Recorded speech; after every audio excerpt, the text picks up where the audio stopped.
was the first one to be created. I existed before everything else, and I made everything else too. Confusing, right? I'm everywhere, and I saw it all from the first light, the creation of our planet, the evolutions, and many more. I'm always here. But no one really noticed me. I'm so small that they can't see me, but they always use me in everything. On the 440 BCE, a man named Democritus thought about me. Someone hypothesized my existence. He even gave me a name, Atomus, meaning indestructible and uncut. I was so happy. But the people did not believe him. They didn't support him. I was forgotten again. In 1908, a chemist and an English teacher, namely John Dalton, introduced me again. He even gave me a new name, which is Atom. He revised the idea of Democritus and turned them into a scientific theory that's made up of 4 postulates.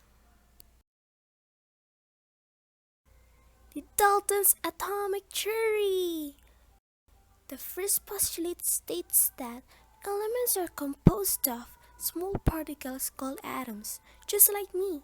Just like a carbon atom, it represents its element, which is carbon, and here's an oxygen atom, which also represents its element oxygen. The second postulate states that atoms of an element are identical, having the same properties, such as mass, size, and chemical properties. Like these 2 helium atoms, they have the same mass, size, and chemical property. But if they are different, like a nitrogen atom and hydrogen atom, they don't have the same properties because nitrogen is heavier, larger, it has a different chemical property. The third postulate states that compounds are composed of atoms of at least 2 different elements, and the ratio of each element is an integer for a simple fraction. It's like this. When a magnesium atom and a sulfur atom combine, they form the compound magnesium sulfite, with 1:1 ratio, 1 for magnesium and 1 for sulfur. The fourth postulate states that a chemical reaction results from the rearrangement of the atoms of reacting substances, giving new combinations of atoms. Atoms can neither be destroyed nor created in a chemical reaction. Let's look at the chemical reaction. A sodium chloride compound combines with water and yields sodium hydroxide and hydrogen chloride. The bonds on the left, also called the reactant side, got broken and was rearranged into a new arrangement, forming the product side on the right. And to summarize Dalton's atomic theory, the first elements are made up of atoms. Second, atoms of the same element are identical with the same mass, size, and chemical property. Third, when 2 or more different atoms combine, they make a compound with a given ratio.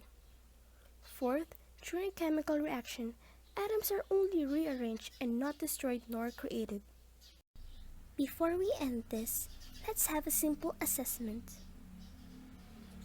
As you answer, I advise you to pause the video for a few seconds. Complete the following statements. Number 1. Elements are made up of blank. Number 2. When 2 or more different atoms combine, they produce a blank. Number 3. Atoms of an element are identical, having the same blank, blank, and blank. For number 4. In a chemical reaction, atoms are only blank and not blank nor blank. Here are the answers. For number 1, elements are made up of atoms. For number 2, when 2 or more different atoms combine, they produce a compound. For number 3, atoms of an element are identical, having the same mass, size, and chemical property. for number 4. In a chemical reaction, atoms are only rearranged and not destroyed nor created. Nice work! Thank you for listening, and I hope you've learned something. Bye, Atom out.